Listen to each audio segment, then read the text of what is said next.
Arriagako atzekaldean gaude eta ikusten duzuenez Kaskagorri, Kaixok eta Paiak osatzen dugu gune hau. Paia pasan urtean sartu zen munduko jendeak joan zenean eta gu hirurok osatzen dugu gune hau.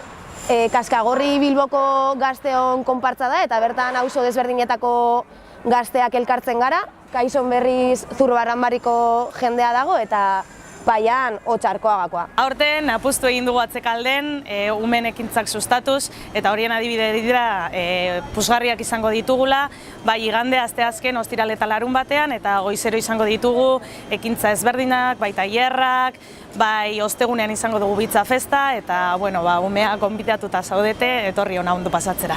Gaueko programazioari buruz, esan dezakegu kontzertu ezberdinak lotu ditugula aurten.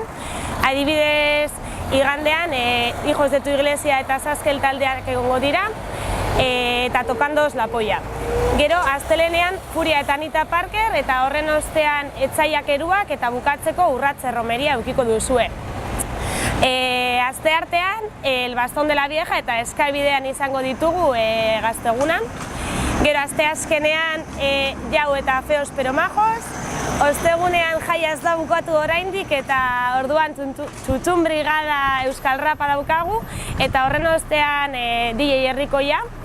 Ostiralean ez ahaztu gure playback lehiaketa, Kaskagorrin egiten dana, baina hori animatzen zaituztegu parte hartzen. Gero zapatuan zalainak ere edukiko ditugu eta domekan jaiari agurra emoteko Akarbeltze Romeria izango dugu ere. Gaueko programazioaz gain, egunean zehar ere hainbat ekintza antolatzen ditugu hiruron artean. Horren adibide da, adibidez asteazkenean atzekaldeko egunean aurrentzat egiten dugula, egingo dugula maskara desberdinen tailerra.